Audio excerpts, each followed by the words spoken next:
Okay, so welcome to your midpoint.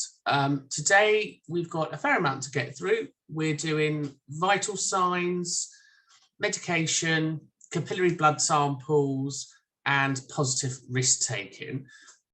So apologies if you've done some of this already, but it doesn't hurt to go over it. So today we're going to look at vital signs, and there is a book that I recommend for those that want to go into nursing. So if you want to go into nursing, I highly recommend this book. So it's the biological basis of clinical observations. And it is a really easy book, and it gives you all of the ins and outs of vital signs and why we do them, and the positives and the negatives, and all of that data. And it's on the second edition. And what I'll do, if you want this, I'll pop the details in the chat later. So if you want to buy it, I highly recommend this book. So this book's got me through a lot of stuff. It's quite meaty as a book, but that's because it covers everything. It covers the anatomy and physiology. It covers altered physiology, what's going on when vital signs aren't right.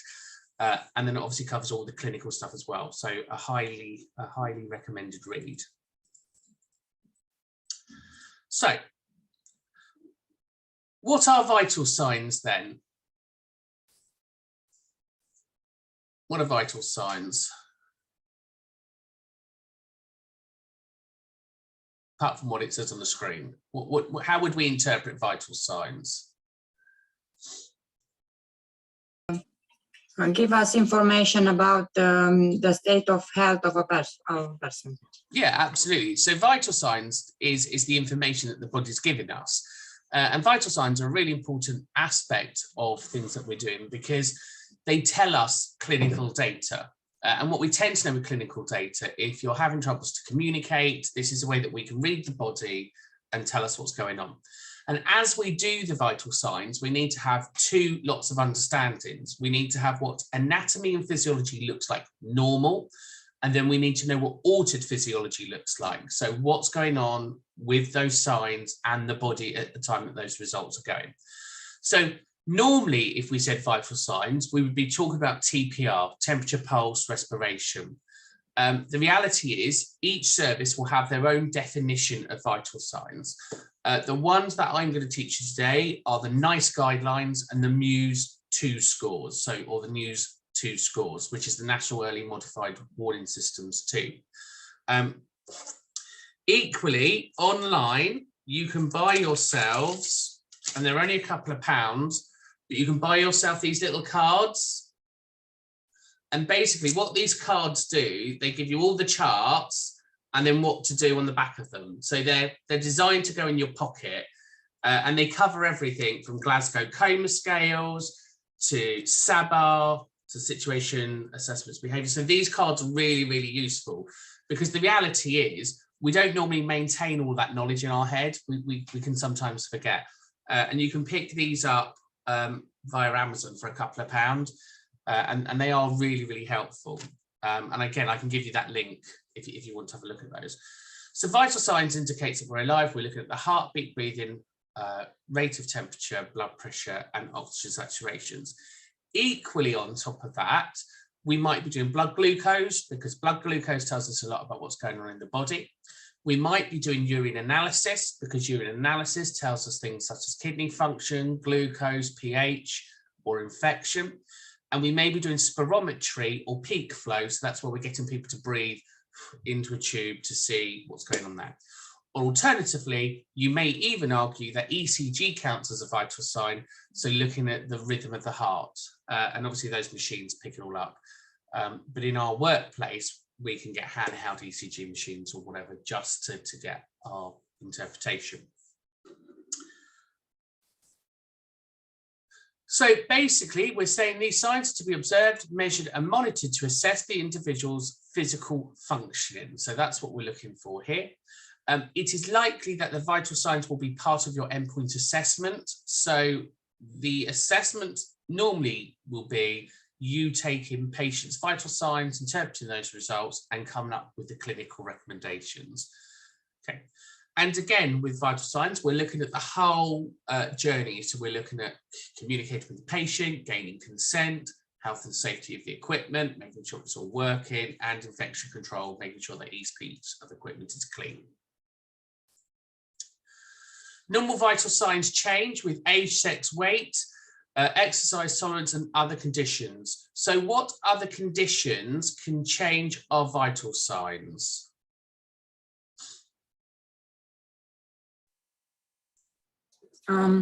If we are resting or if we are exercising. Yeah, so if we exercise, it increases. Yeah, what about physical health conditions? Smoking. Smoking will increase vital signs. Yeah, anything else?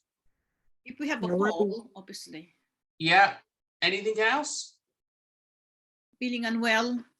Yeah, so if we've got an infection, maybe there's a virus going around, pregnancy could change our vital signs. So there's lots of things that can change our vital signs. And what we need to do is what's called the baseline assessment. We need to know what's normal for you. And then actually we would be concerned about the norms outside of that, because some people have altered vital signs naturally because of other conditions. So if they've already got a COPD, if they're already diagnosed with asthma, if they've already got a cardiac problem, we would expect that health condition to alter that vital sign. So we wouldn't necessarily be worried if we know why. And that's why next week we're starting to look at common health conditions. So next week we're looking at a range of different health conditions, what they are, what they mean to us, and how we can interpret them. So you must be able to measure the vital signs correctly. You must be able to understand and interpret the value. You must be able to communicate the findings appropriately, and you must be able to look at the interventions that's needed. So again, when we think about our nursing recommendations, we normally have, so we have here, I don't know if I can bring that down. So on here, we have the News 2 chart, and it tells us what to do with those results, okay? And actually, therefore, I'm not really coming up with clinical ideas. This isn't my idea. I'm just saying, if you've got this number, this is what we should be doing, okay? And we'll look at those shortly in a second. So temperature then, old people with disabilities, baby, young people typically feel more comfortable with a higher temperature. So again, age altering temperatures. We're saying here that obviously somebody that's pyrexic, somebody with a high temperature has temperature 38 and above. Again, we're going to show you the news charts and how to interpret those. So we need to know what an inflated temperature looks like. There's two types of body temperature. We've got the core temperature, so that's the temperature of the deep tissue of the body, and we've got surface temperature, temperature of the skin. So if we wanted to know what a deep tissue temperature would be like, how might we take that temperature?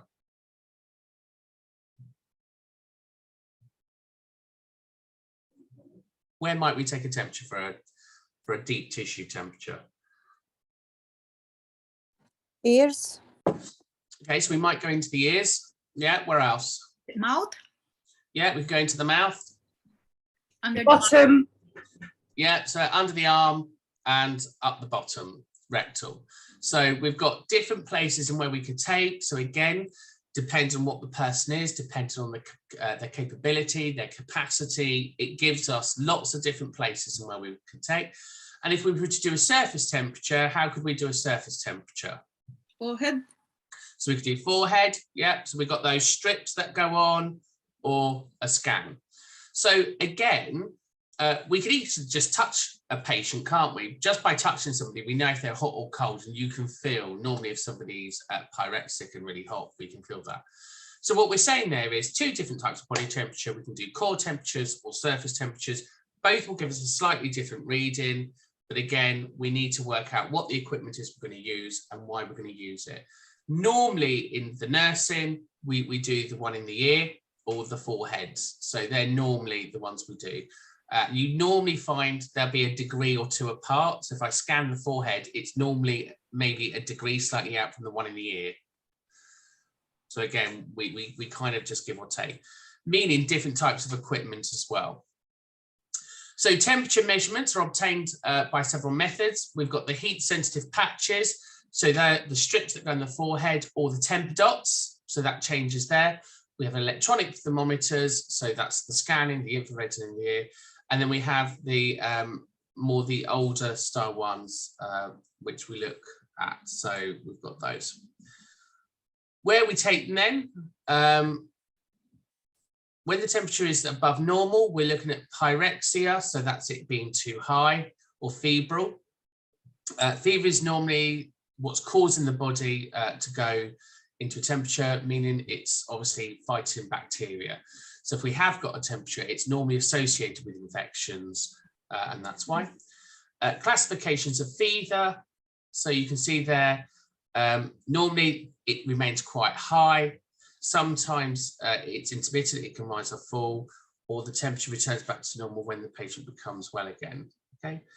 And then hypothermia then is when the body becomes low. So we've got pyrexia for when it's high, hypothermia when it's low, and then we would record whether it's constant, intermediate, or remittent, so it's going up or down. So when we record temperature, we're saying either it's pyrexic, it's high, it's hypothermic, it's low, or and the only way we would know the classifications of the fever is by when we start tracking, and we can say, look, actually this is constantly at this level, or it's going up or down.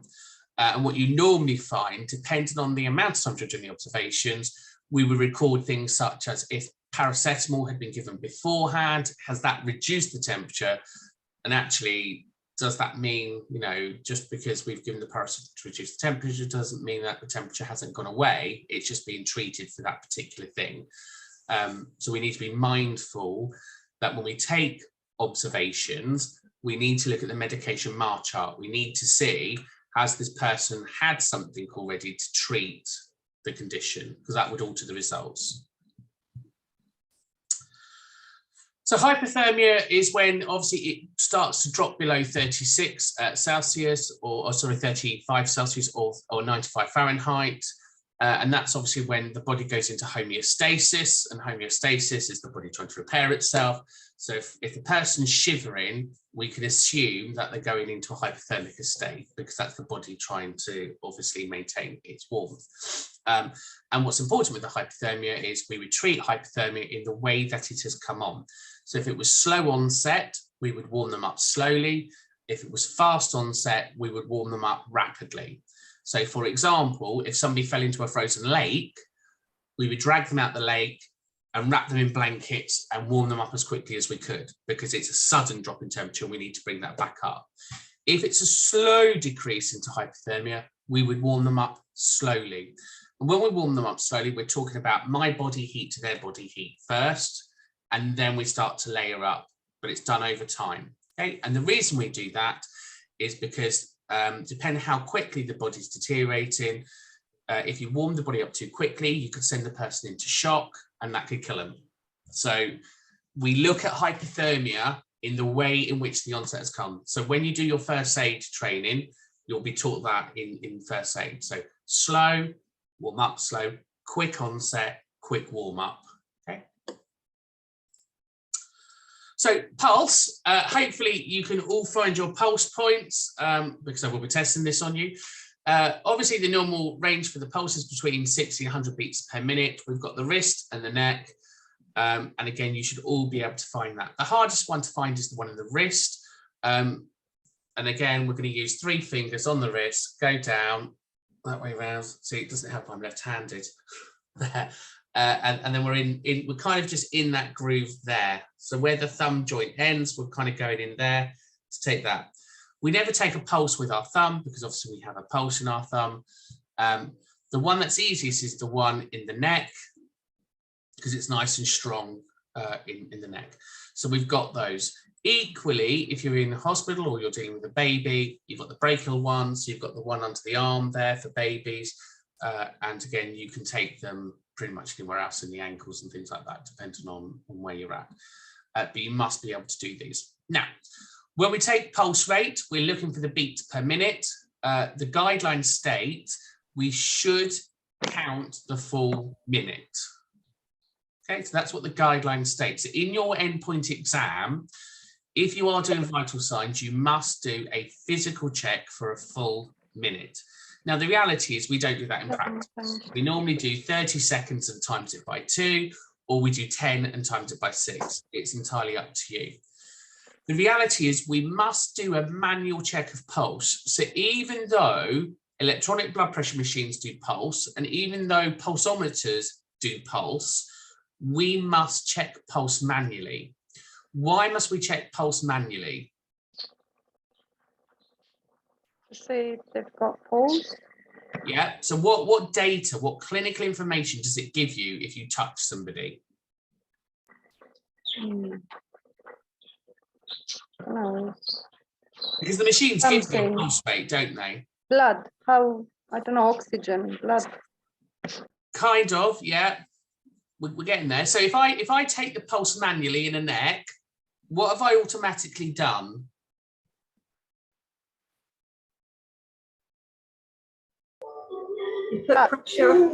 Touching you, so I can feel your temperature of your skin. I can feel if you're dry. I can feel if you're clammy. I can't do that if I'm just putting an electronic cuff on or a pulsometer. So I'm missing clinical data on simple touch. Equally, when we measure a heart rate, we're not just measuring a heart rate, we're measuring the beat. So is it a strong beat? Is it a weak beat? Does it feel rapid? Does it feel slow? Is it pounding? So by you touching somebody and taking the beat manually, you're getting all of this more clinical data than what the machines give you, because the machines will just give you the result. They don't give you other clinical information. So if you're touching somebody and they're cold and clammy or they're hot and clammy, it gives you an idea about maybe they're perspirating, maybe they have got that fever. It gives you just more clinical signs. So we should be doing it, and it is a basic check, okay? Pulse rates obviously increase over exercise, different injuries. If we're going into anxiety or panic attacks, our heart rate can do a lot. And again, for girls or older women, they tend to be faster rates than boys or men. So just knowing a little bit about the different sexes and ages gives you an idea about different pulse rates. But again, we're not that worried when we do the new scores. It gives us a range, and are you within that range? But there may be certain factors that we're going to take into account. Okay. What medical conditions can increase a heart rate? Heart condition. Sorry, what was that? Heart problem. Yes, heart problems. Anxiety. Yeah, anxiety. So hypertension. Hypertension, yeah, so just normal high blood pressure anyway. Anything cardiac-y could increase the heart rate. So again, knowing a bit about their medical history will stop you having a panic about, okay, this is high, what's going on? So if the heart rate is particularly slow or fast, it's a problem. The beats, the measurement is for the full 60 seconds in order to minimize any errors. So here, when you're measuring the pulse, you're looking at it, is it irregular? Is the rhythm, you know, what's going on? And you're looking at the radial artery, so you can see there where you're going for that one.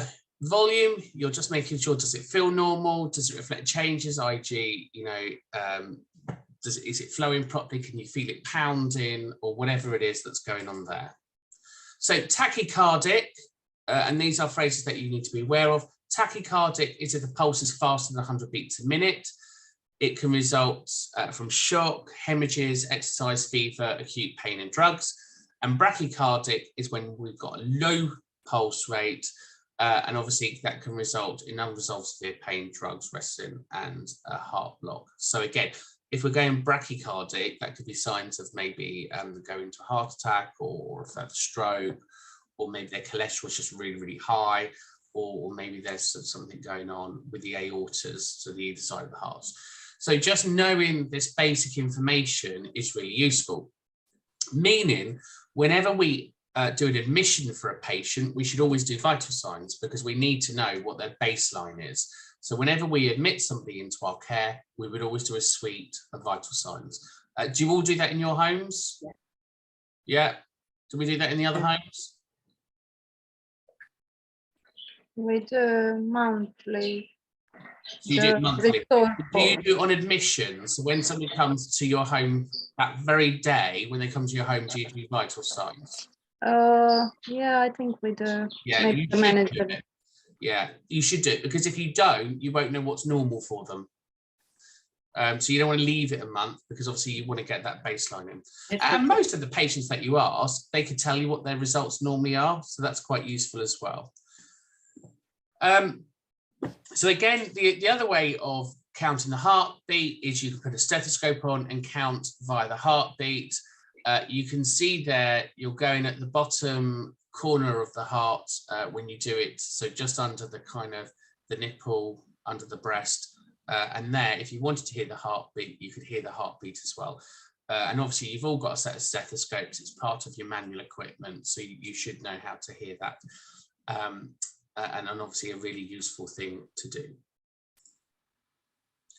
A typical pulse response, again, you're looking at, so you're just listening for the heart rate and whether or not you can hear any abnormalities. And normally what you can hear is a whooshing sound.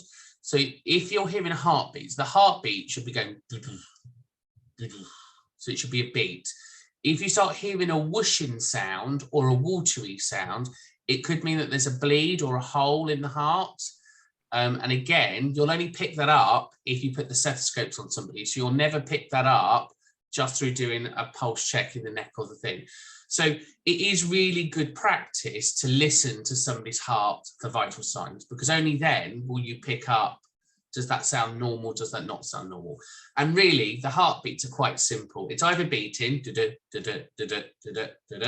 or it's, and if you can hear that watery sound, it generally means there's a hole or there's a bit of leaking going on. And then that can cause them further problems. They can live with it. They might have medications, but you generally pick it up.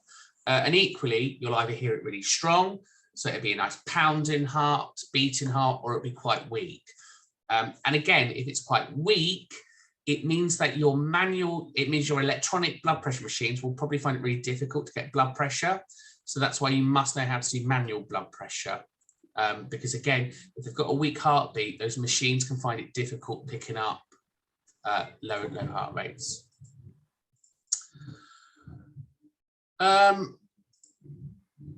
Respiration rate. So we need to count breathing. How many breaths a minute do we normally breathe?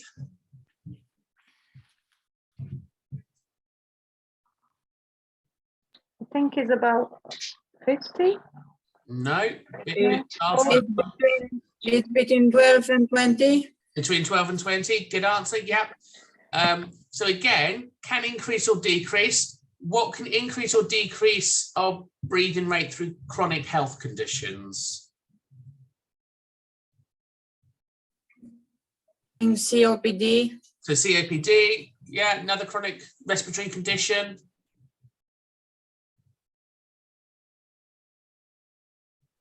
The heart as well, again. So breathing, so if we're thinking about breathing, what can affect our respiratory condition, medical conditions?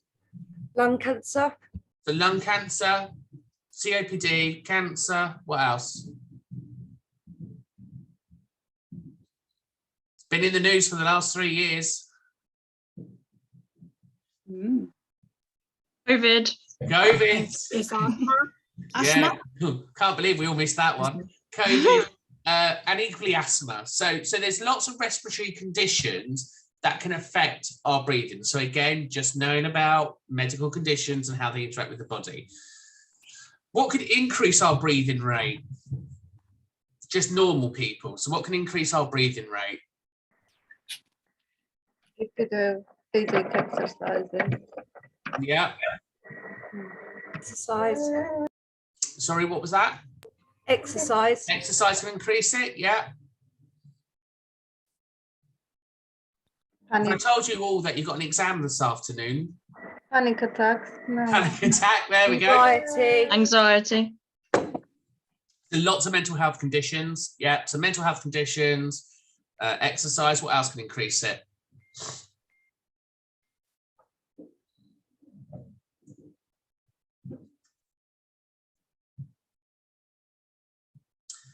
Think of a night out. Alcohol.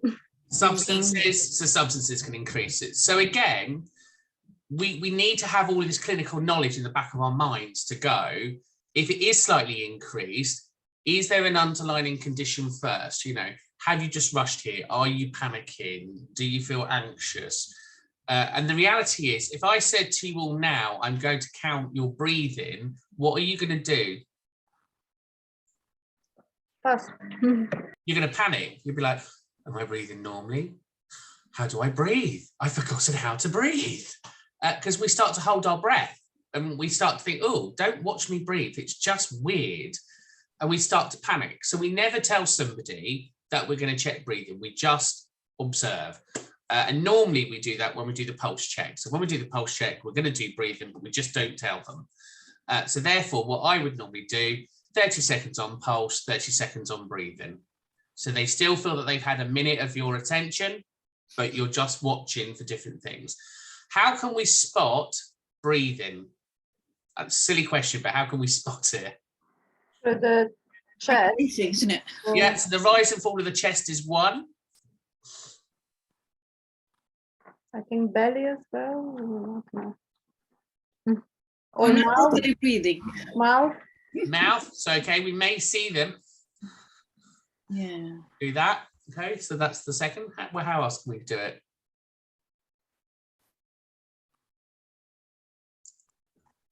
Listening.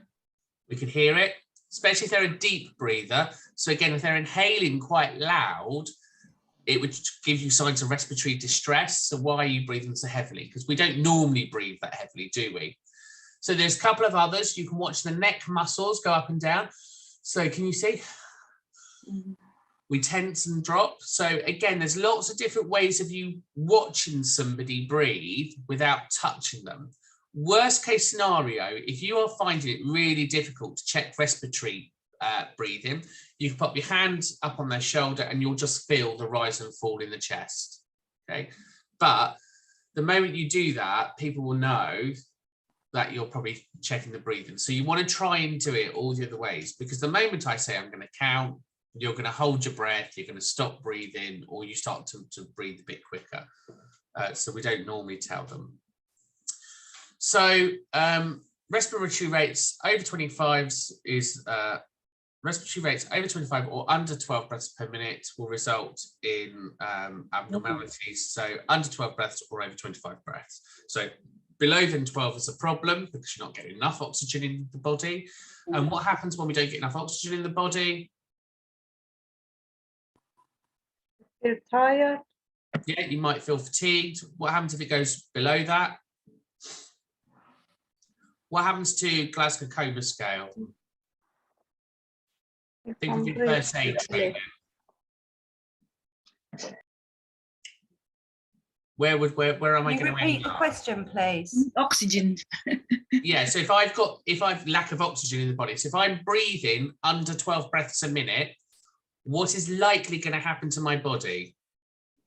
Start shutting down, so you get dizzy and you could faint. Yeah, exactly. So I could end up passing out, I could go unconscious, but I'm definitely going to be unwell.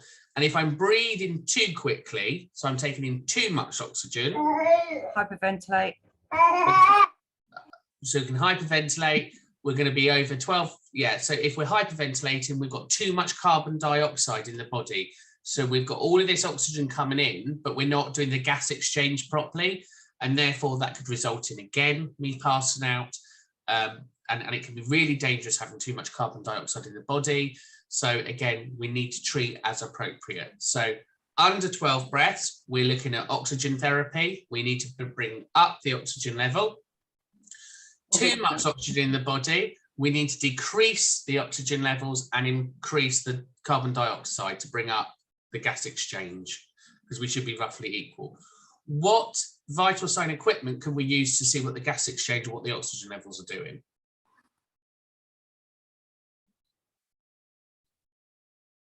Is it oximeter? Pulse, yeah. So we can put the pulsometer on the finger, and then again we can see what the normal oxygen exchange should be doing. What is the normal level of oxygen exchange in the body? Anything above 94. 95. Yeah, anything above 95. So as long as we're above 95, we're good. Anything below 95, so some said 94, anything below that is going to be a problem.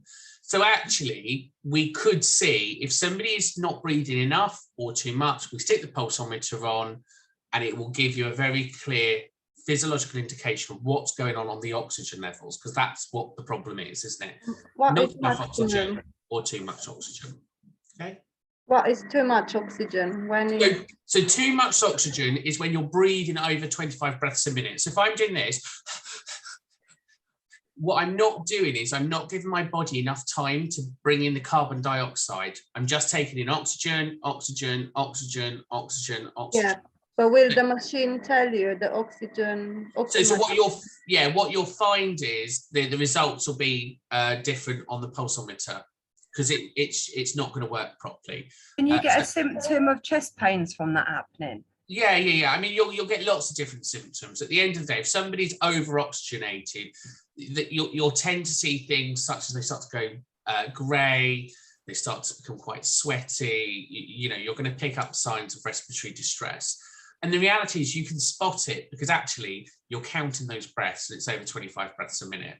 So if somebody who's rapidly breathing, we need to calm them down. And that's when we would normally give the brown paper bag. The old fashioned, here's a brown paper bag.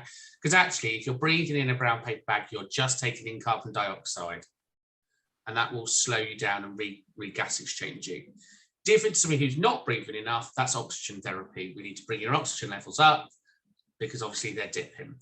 And in your workplaces, if you've got those oxygen machines, you would normally stick them on 5 mils of oxygen. So you can't normally go wrong with oxygen therapy. It's normally 5 mils for everything. I think heart attacks and stuff, it goes up to 12, but normally 5 mils of oxygen is enough for bringing oxygen levels up. So blood pressure then, obviously blood pressure gives us a lot of clinical data. There's 2 ways we can do the blood pressures. We've got the electronic machines or we've got the manual machines. I'm a more fan for the manual because again, manual gives us a lot of clinical data. It actually tells us, you can hear what's going on with the heartbeat. Same rules really, lots of things that can affect those results. So coffee, smoking, drugs, and some of their other drugs as well. There's some drugs out there that you must do blood pressure for before you give medication. Do we know what those are? The digoxin. Yeah, digoxin, that's one of them, and warfarins. So any blood thinners, you normally have to do blood pressure before you give that medication, okay? Because those are designed to lower heart rates and blood pressure and stuff. So the blood pressure is already low and you give digoxin, you're going to kill them because you're going to stop it from working. Their heart's just going, oh, I don't need to work now, because they're designed to slow everything down. So obviously if they're already at a good rate, do you need to give the drug? So you'll be told on the medication charts, you must check pulse and blood pressure, whatever. And again, if it's below this, don't give the medication. If it's above this, give the medication. Okay. So just be mindful in nursing. There's lots of different drugs out there to check. if someone is daily on that, do we have to do daily? Every time before you give the drug. Yeah, because the idea is, do you actually need this medication? 9 out of 10 times it's always going to be yes, but the nice guidelines state you must check vital signs for some medications. And there's another what other medication would you do? Ramipril. Ramipril, yeah. Ramipril. Yeah, exactly. So there are lots of different drugs out there. Again, such as insulin, we would always do glucose before we give insulin. So just when we do medication, especially when you become a nurse or an assistant practitioner out in the field, and you are responsible for more medication management, you must know the pharmacology, the tablets that you must do vital signs for. Most of them have warnings. On the MAR charts, they normally come up in red or something. There's normally a warning on there saying you must do this before you give it. But it's normally the digoxins, the warfarins, and insulin. So it's normally cardiac medication. Statins and things like that, you should probably be doing once a week, because are they working? Are they doing what they need to be doing? So again, if you start to think about medication, because medication can be a real minefield for nurses, if you think about the different types of drugs and what they're used for, any drug for the cardiac system, you probably should be doing a vital sign. Even How about amlodipine? Do we need to check all the time blood pressure? for what? Amlodipine. I would need to get back to you on that one. I'm not 100% sure. I don't think. I think you have to monitor it, but I don't think it's all of the time. Okay. But again, you would need, if you're not sure about your medications, you should have a copy of the B&F. And in the B&F, it will tell you whether or not you should be doing vital signs. Okay, and you can download the B&F as an app on your phone as well. So if you're not sure, pop it in the B&F. So you can see here, blood pressure then, position for blood pressure. Obviously, know what they've been doing, make sure they've been resting 15 minutes before you're going to do it, get their arm, extend it out, nice and supported. Avoid rolling things up on the arteries. So here, that's fine because she's rolled it right up onto the bone, onto the shoulder. But avoid stuff where people are just rolling their sleeves up here, because all that happens when we roll our sleeves up here, we just tourniquet. We're just applying a tourniquet here. So when people roll up their jumpers for blood pressure, it doesn't work, because actually what we're doing, that becomes tighter there, doesn't it? And it restricts the artery. So you're never going to get a proper read. If you're going to do blood pressure on somebody, you want the arm away from any restrictions. Feet firmly on the floor, and obviously they should be in that nice 90 degree angle, and the arm nice and rest. And equally, for this one, can we spot what's wrong with this picture? Has it got some an elastic? The cuff is underneath the Arms on the lead. wire. There's two things wrong with it, actually. One, it's not in the right position, so you're right. It needs to be much more over. Hands over the. She's resting her arm on the actual tube. Yeah. That's going to give you a false read anyway.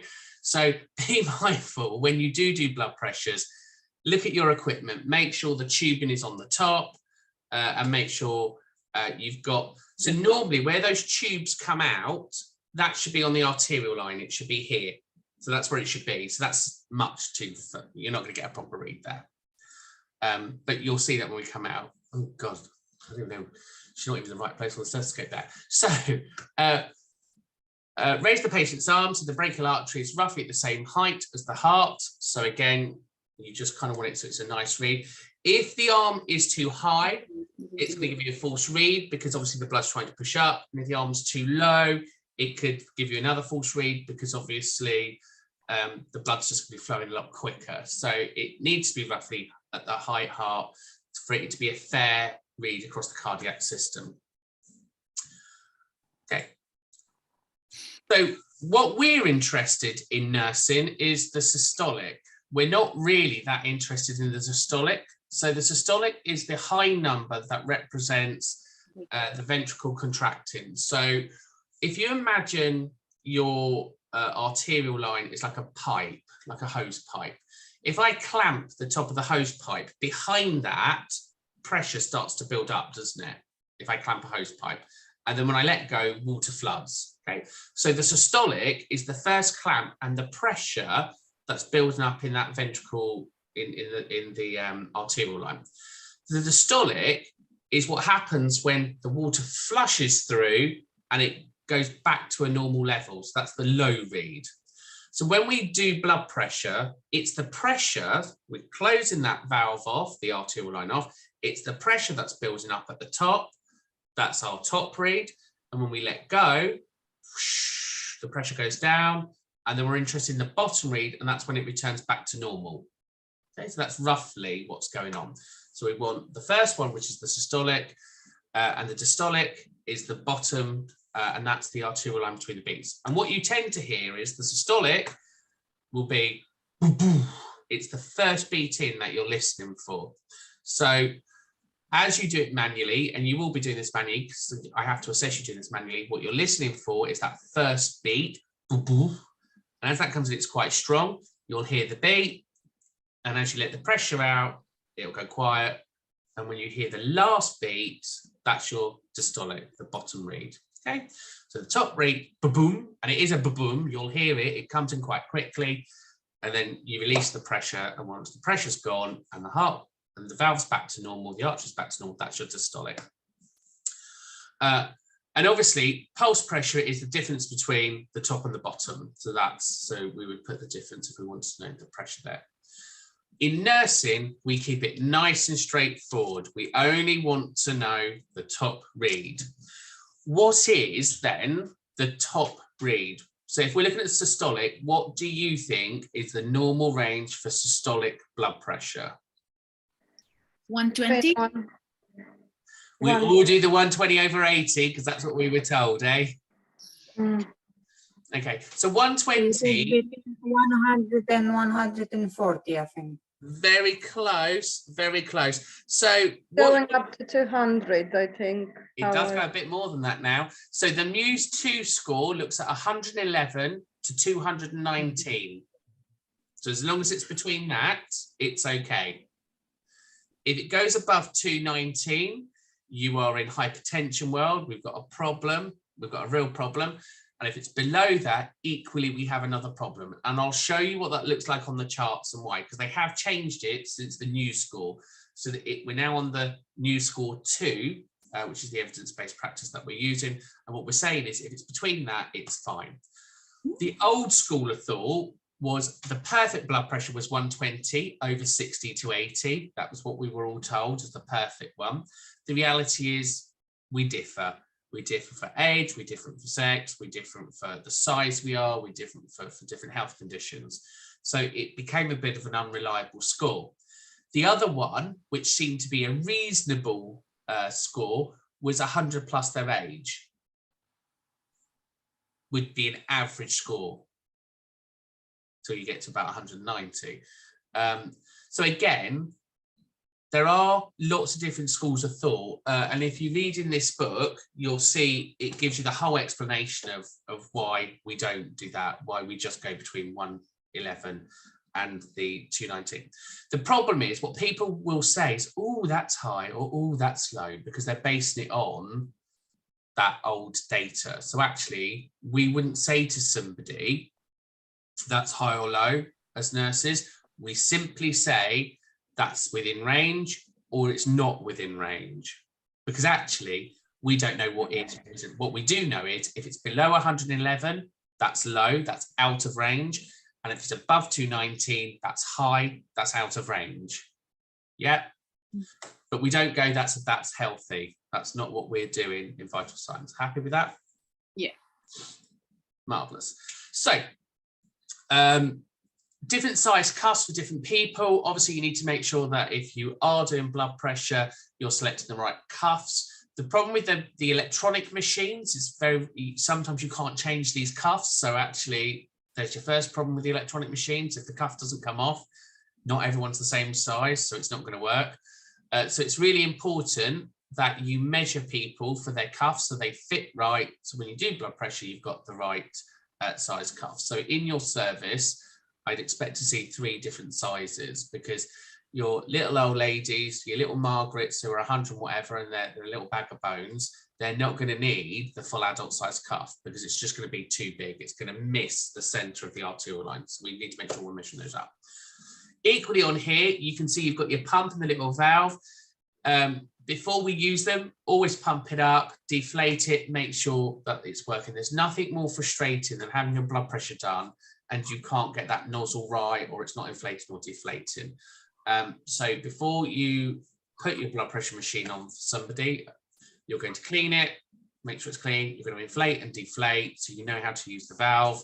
And obviously you're going to look at the sphygmometer, you're going to look at the glass bit with the reed to make sure that that needle's going up and going down.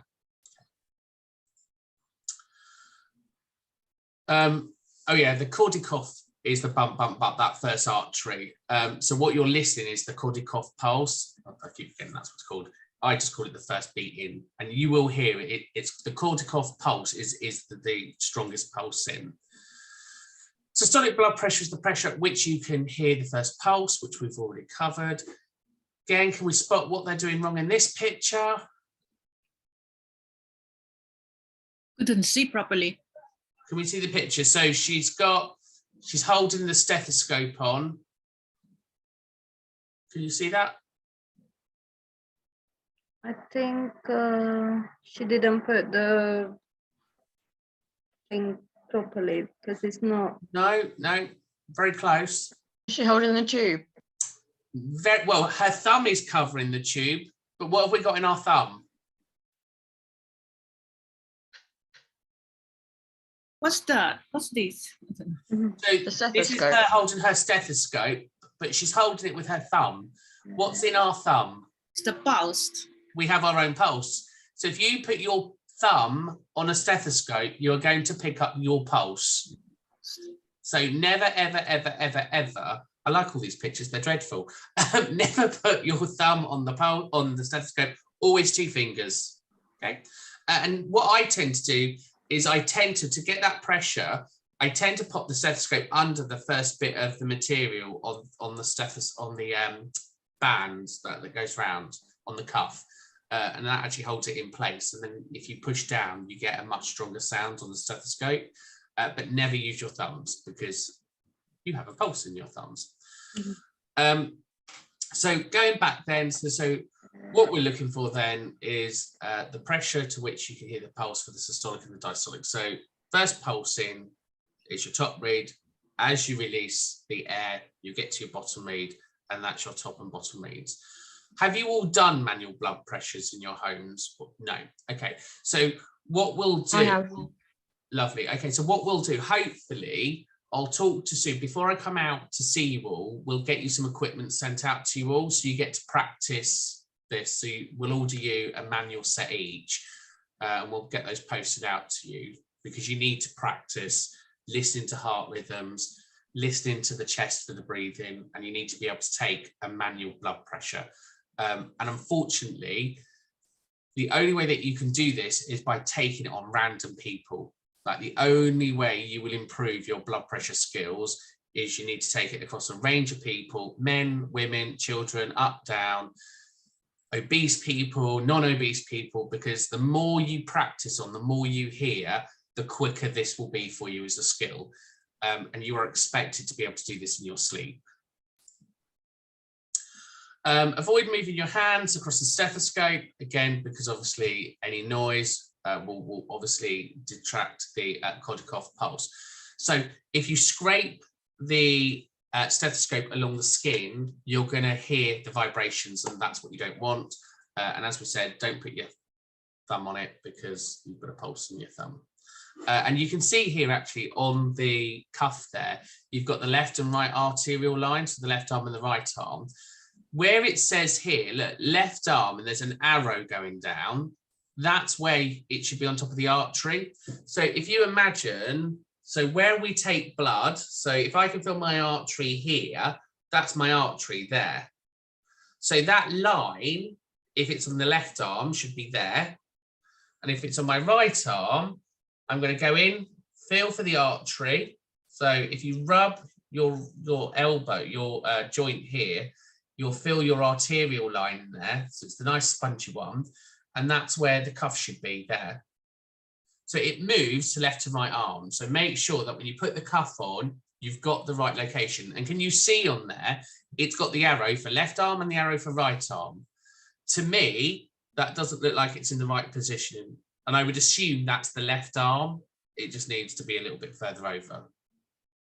Can you see what I'm saying there? So you've got your arrow pointing down. So that arrow should be in line with the artery. Happy with that? So if blood pressure is surprisingly high or low, repeat the measurement, and by the end of the examination, the blood pressure should be, so if you're doing the blood pressure, do it once in the arm. If you can't get the read after a minute or so, swap arms. If you can't get it after that, abandon it, go back and do it again in 10 minutes. Because if you keep trying to get blood pressure from the same arm, you're just going to cause it to inflate, and then it's going to be more painful for them. So the rule of thumb is if you've inflated it once or twice and you can't get it, swap arms. And if you can't get it, abandon, give it 10 minutes and go back. So we don't keep inflating because it does become quite uncomfortable and just gives you the wrong results anyway. No, I'm not going to worry about that. So normally to be given medication for hypertensions, so that's your statins and things like that, they normally want to see blood pressure over a period of time. So they want to be able to get the mean, medium and mode. So if you think of your functional skills maths, what we're looking for is they're looking for the average over those 7 days. So you would get your results, they would add them up, divide them by 7, and whatever the average result is what they would be looking at. So they're looking for the trends when we do that.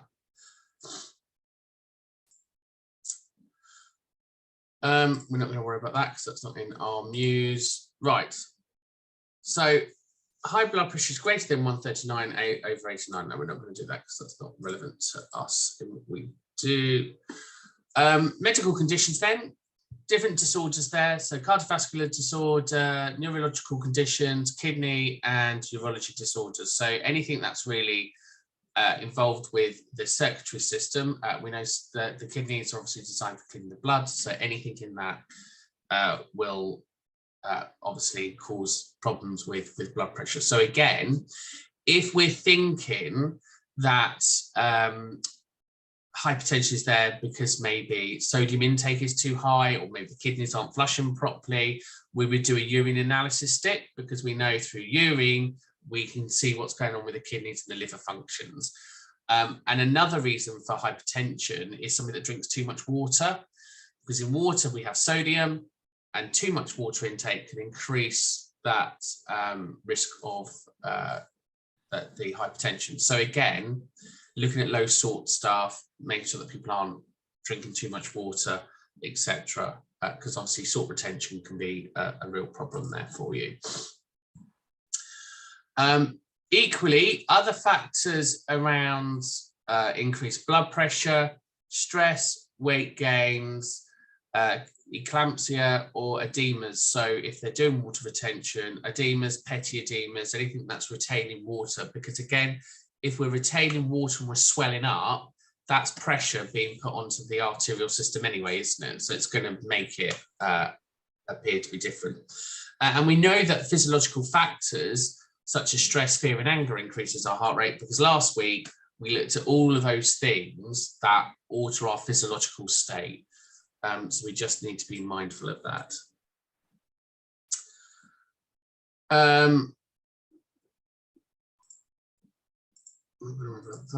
So oxygen levels, so pulsometry, we've already covered, measures the gas exchange for the red blood cells, carrying around, obviously the oxygen being carried around the body. So we put the pulsometer on. We've already said anything above 95 is okay, up to 100, but anything below that is seen as a problem. And we'll look at what that looks like on the Muse scores in a minute. So measuring the gas exchange is really important. I'm sure you all know now, because you must all be using these pulsometers in your service.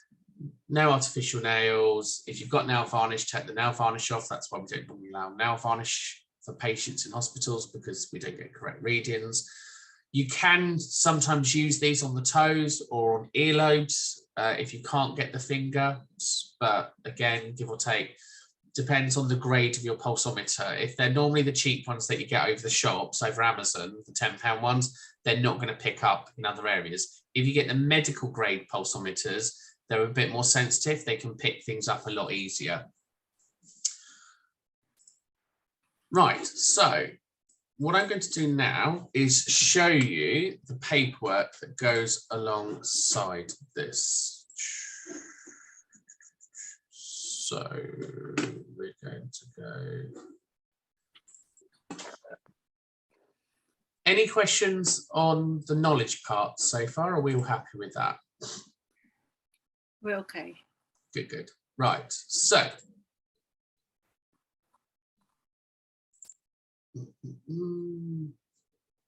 Okay, so in your course,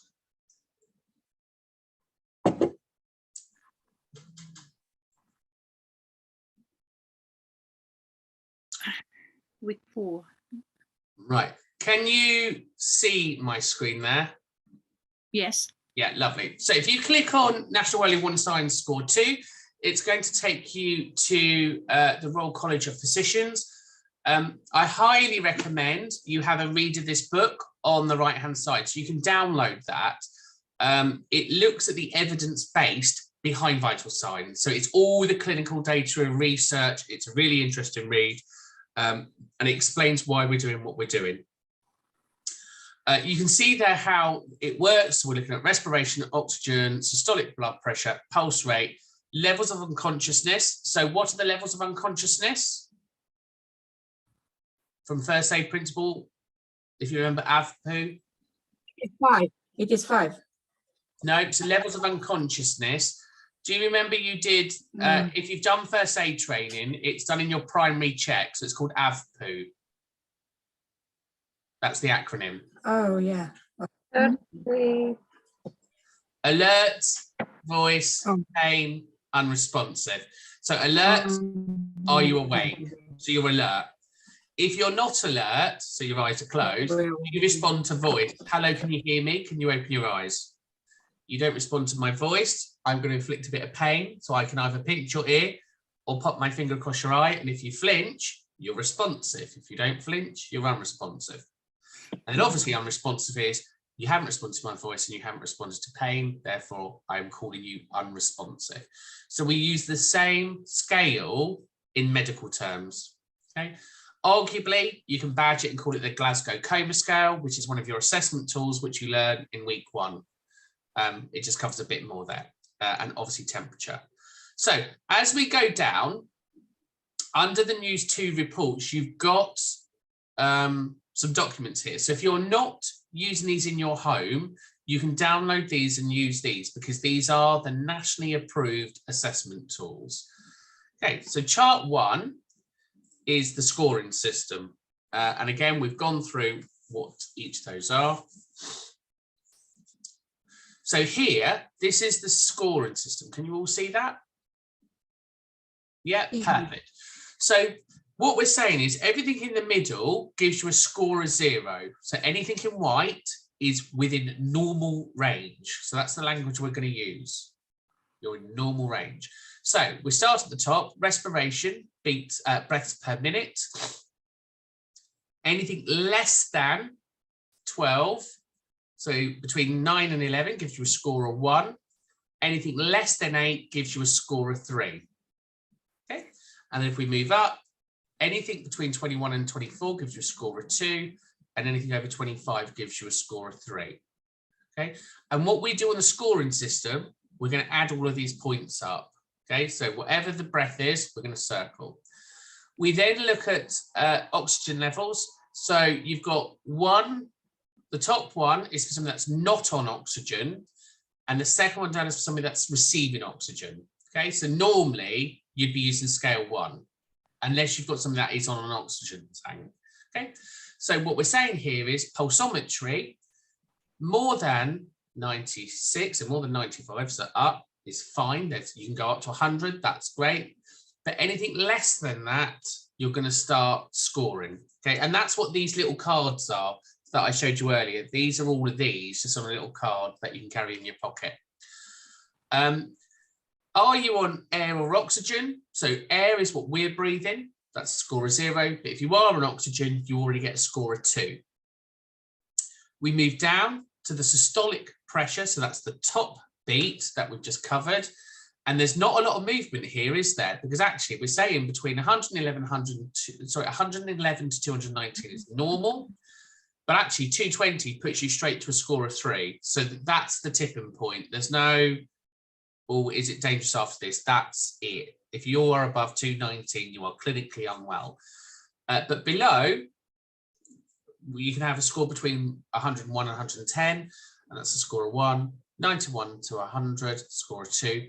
But 90, so less than 90, is again clinically vulnerable. Pulse, so that's pulse. Again, we're saying average is between 51 and 90. We used to say between 60 and 80, didn't we? So if you said pulse, it would always go between 60 and 80, but it's not. It's between 51 and 90 now. Anything above that, you're starting to look at clinically vulnerable. And anything below that, you're starting to look the opposite way. And again, not a lot for the lower side of pulse counting. Consciousness is what we've just covered. So alert, you're awake, you're talking to me. You can be confused, no, you can't be confused. Sorry, you can be alert, but you can't be confused. 3, you've got confusion, C, voice, pain, unresponsive. So if you're confused, and what we're talking about is you're delirious, you're not really, you don't know where you are, you're not sure what's going on. But again, take into account other health conditions such as dementia, but equally, if they're more confused than they would normally be confused, we would class that as confused.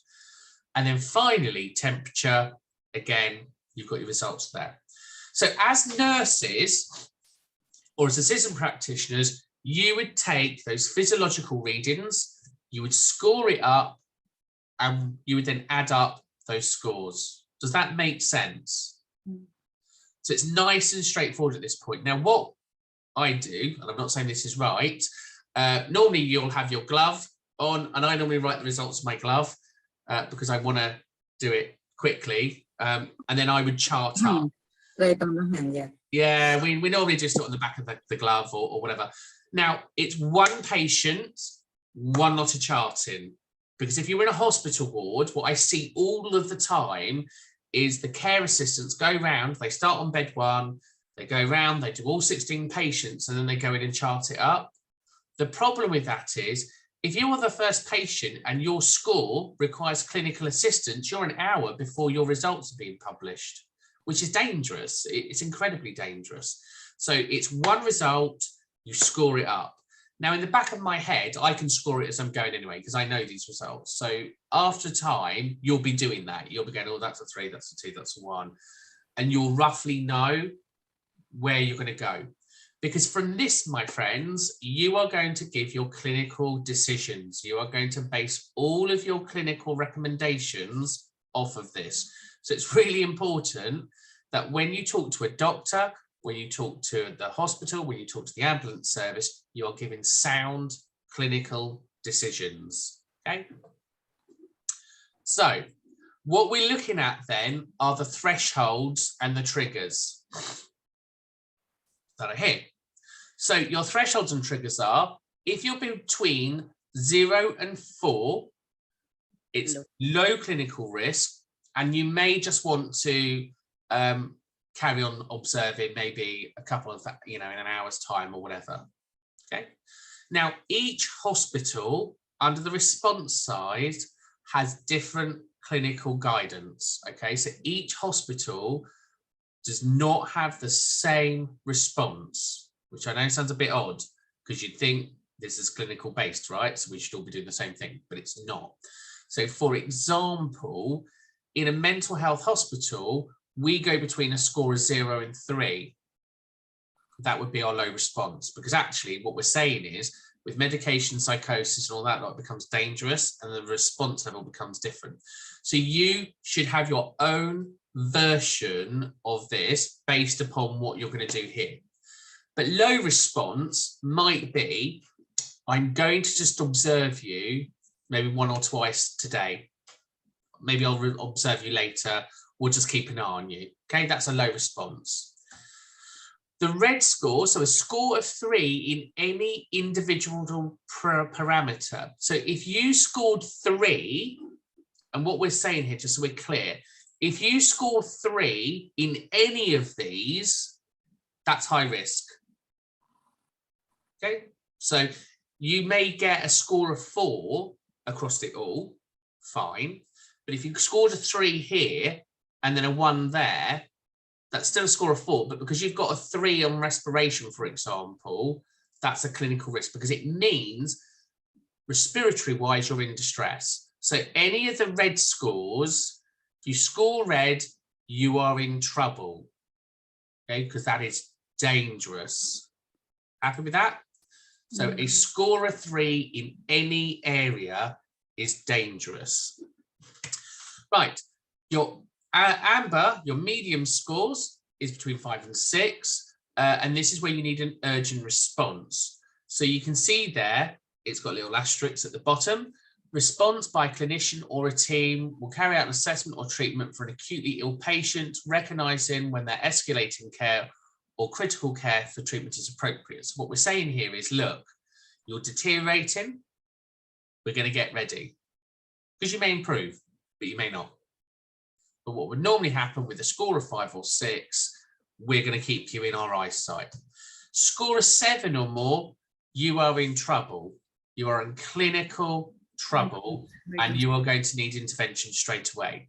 So in your homes, I guess what we would be saying is a score of 0 to 4, you could manage. A score of 5 and above, you are calling an ambulance. May not be your policy, you definitely have to check, but that's what I would be saying.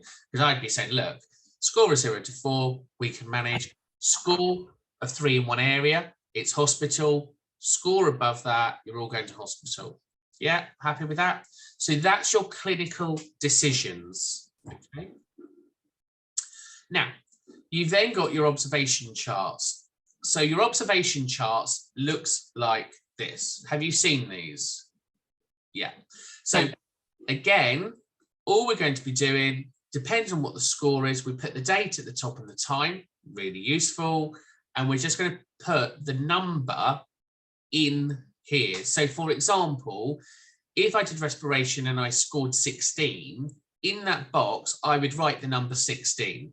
Now, some people just put a dot because you line them up and do the dots.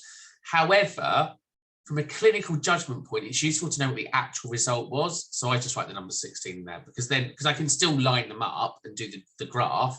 We just go through the numbers. And again, we go down. When we look at the blood pressure as well, you can see if we're looking at section C, you're just going to graph that, drop that in, and again, you can start doing your graph.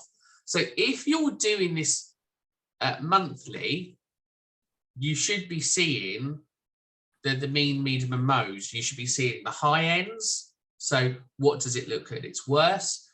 The low ends, and what does it look on an average? So when you do your functional skills maths, that's the hardest part, I think, of functional skills maths, mean, medium, and mode. But actually, you're doing it all the time on these charts. You're looking at what it is at the highest, what it is at the lowest, and what it is during the middle.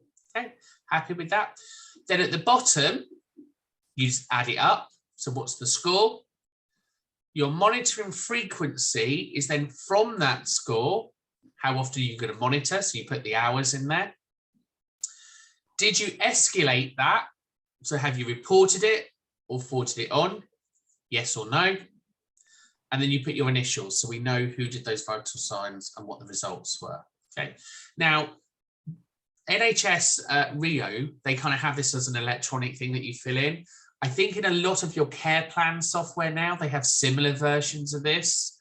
But equally, it is useful if you're going to be observing patients in a bedroom, it's useful to have a paper document of this. So even though you're recording electronically, have a paper version in the room, because equally you can see what it was before as well. So you'll see instantly if it's going up or down. Yeah, so manual records still have a place, I think.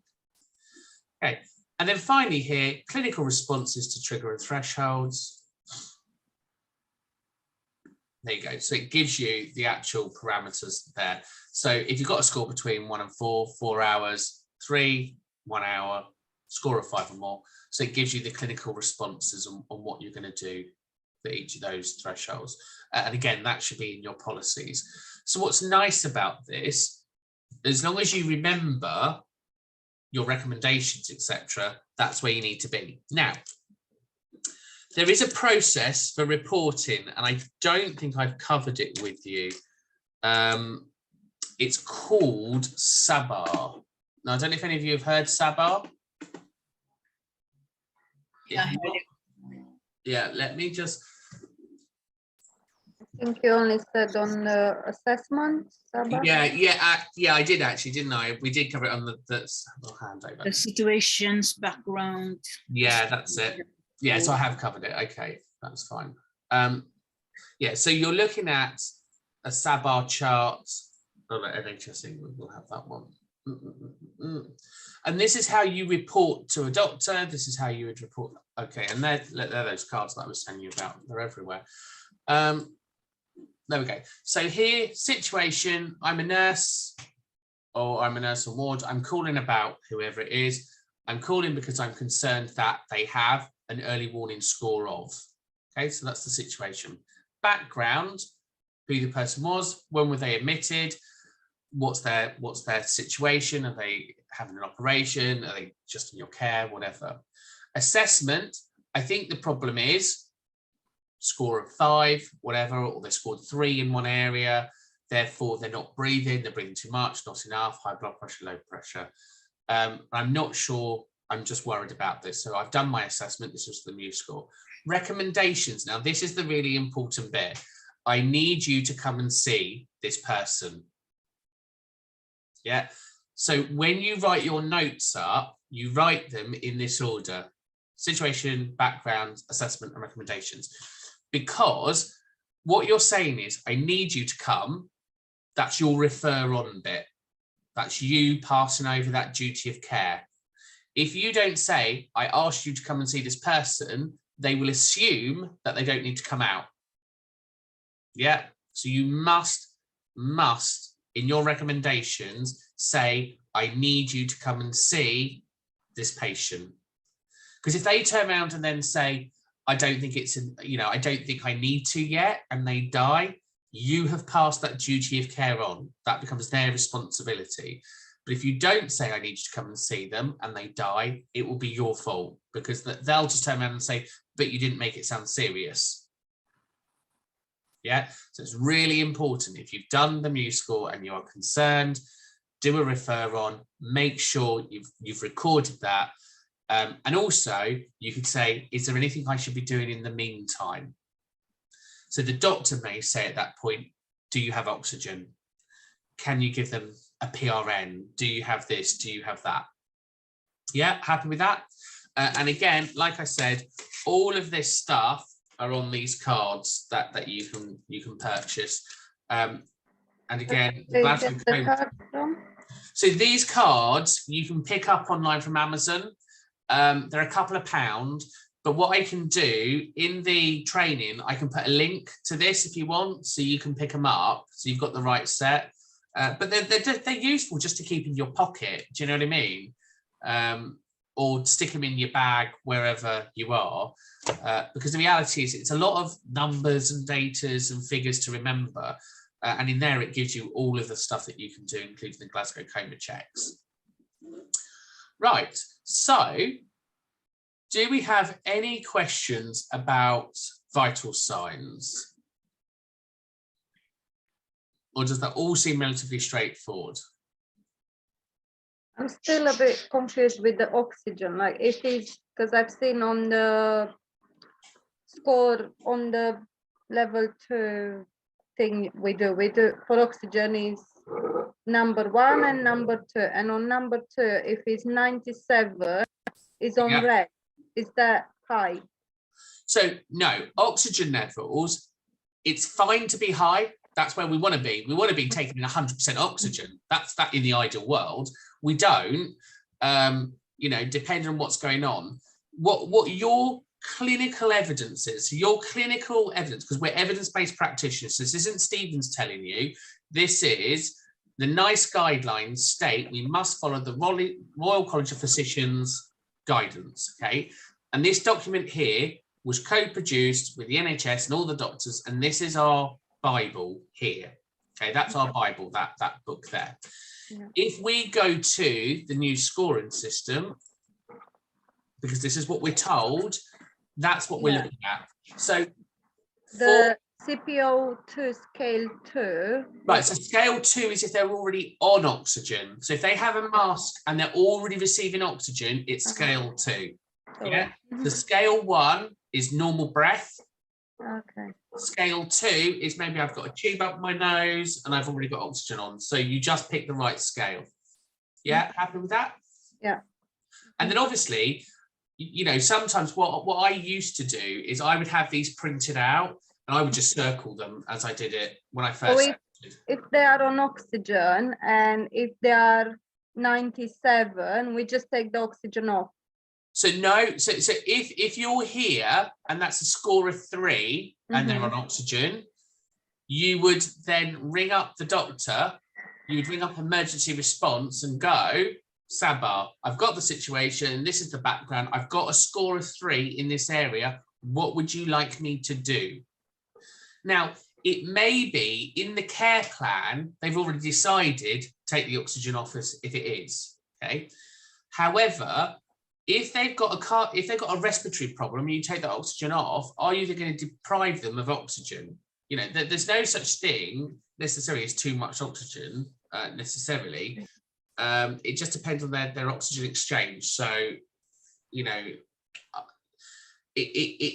I couldn't say what the care plan is. You've got to make sure if somebody is on oxygen, you've got those protocols, you know, what the normal ways of working are.